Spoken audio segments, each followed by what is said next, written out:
Certains font jusqu'à 10 kg et 3 mètres d'envergure, comme le vautour de l'Himalaya. Ils ont un rôle sanitaire essentiel sur notre planète et pourtant ils sont mal aimés. Pour changer d'opinion sur les vautours, il faut apprendre à les connaître. De ce fait, le zoo de la Boissière du Doré participe cette année à la journée internationale de sensibilisation aux vautours. Donc cette journée internationale a été mise en place pour les vautours il y a déjà quelques années. Nous, c'est notre première participation. Donc évidemment, on a décidé d'y participer parce qu'on présente une bonne collection de vautours, notamment au spectacle. Et surtout parce que les menaces qui pèsent sur ces espèces, parce qu'il y a beaucoup d'espèces de vautours, elles sont vraiment très très importantes. Et le déclin des vautours dans la nature a baissé de 80% en quelques dizaines d'années. Alors ces menaces, quelles sont-elles ? Alors évidemment, les menaces, la première menace est venue en Asie, ça a été l'apparition de la molécule le diclofénac, que tout le monde connaît, en fait, qui était un antibiotique qui servait à soigner les bovins. Et en fait, les vautours venaient manger une carcasse de bovin ou manger une carcasse d'animal qu'ils trouvaient dans la nature, et en fait mouraient tout simplement par ingestion du diclofénac. Alors depuis, évidemment, les produits ont changé, on a un petit peu diminué ça, mais pas partout. Il y a certains continents, notamment l'Afrique, qui continuent. Et aujourd'hui, c'est quand même une grosse menace. Et puis la menace un peu plus européenne, notamment en France, c'est qu'il était encore chassable il y a, dans les années 80, certes, 70 même. Mais aujourd'hui, il est redevenu protégé. Il y a des réintroductions notamment de vautours fauves ou de vautours moines qui ont été faites. Et cette espèce est un peu plus florissante dans le sud de la France. Alors bien sûr, les vautours, on a toujours un petit peu l'image de Lucky Luke avec les vautours, pas toujours très aimés et pourtant vraiment indispensables à la nature. Exactement, c'est le gros problème qu'il a, c'est qu'il n'est pas aimé, c'est exactement ça. On l'appelle d'ailleurs l'oiseau mal aimé, sauf qu'aujourd'hui c'est peut-être l'oiseau le plus utile puisqu'il nettoie vraiment la nature, c'est vraiment toute la carcasse, tout ce qui peut traîner en nature comme matière viande est nettoyé par les vautours. Alors si on retourne très loin dans le temps, notamment au Moyen-Âge, c'est eux qui nettoyaient notamment les fins de combat, je dirais. Oui, c'est ça. Ça a toujours été utile. Alors, côté humain, on s'en est servi pour ça.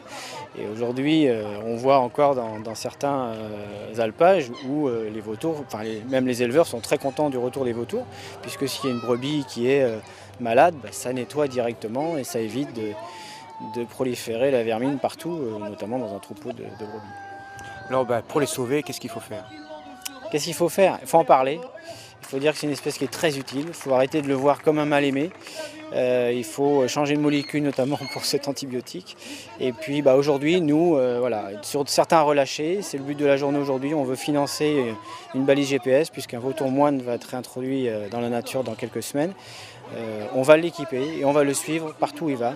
Et ça permet évidemment de connaître leurs déplacements, de connaître leur lieu de vie, comment ils se reproduisent et toute la biologie des espèces. On a tellement encore à apprendre. Aujourd'hui, il y a tellement d'espèces différentes et chacune ont des vies différentes. Aujourd'hui, on veut évidemment aider à tout ça. Alors je crois aussi que vous aidez la Ligue des oiseaux, c'est ça ? Oui, la LPO, là ça va être le VCF, donc une association qui s'occupe des vautours en Europe, qui a un siège en Suisse, mais qui travaille beaucoup en Espagne, sur plusieurs espèces de vautours. La LPO, évidemment, un des acteurs de cette protection. Et aujourd'hui, on est sur des programmes pour le vautour fauve, le vautour moine et le gypaète barbu. Spectacle d'oiseaux en vol libre, mais aussi initiation à la fauconnerie avec les vautours palmistes. Une expérience appréciée des visiteurs. C'est vrai que c'est super intéressant, en même temps la sensibilisation est vraiment là, parce qu'on nous explique un peu plus ce qu'est le vautour, comment il fonctionne. Des oiseaux qu'on n'a pas forcément l'habitude de voir dans le coin, ou du moins sans le savoir. Et c'est aussi impressionnant de pouvoir les manipuler, de les avoir sur le bras, de les renvoyer, et de voir comment fonctionne également un parc zoologique. Donc, une belle expérience. Une belle expérience à faire et à refaire. Ouais.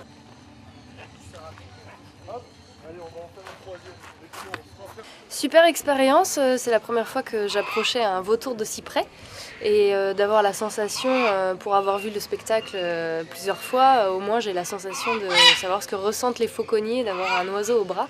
Et encore il était léger, donc, mais c'est très intéressant d'être passé de l'autre côté et de voir comment ça se passe. Alors ce ressenti justement, comment est-il ? Très bien, hein, je suis fière d'avoir essayé. Et prête à recommencer sans problème. Et sensibilisé également par les vautours, leur sort, ce qui leur arrive. C'est vrai que c'est un oiseau méconnu, ou en tout cas pas du bon côté en fait, donc c'est bien de s'y intéresser et de voir vraiment, d'apprendre à les connaître. Quant au spectacle d'oiseaux en vol libre, vous pouvez le découvrir encore pendant tout le mois de septembre au zoo de la Boissière du Doré.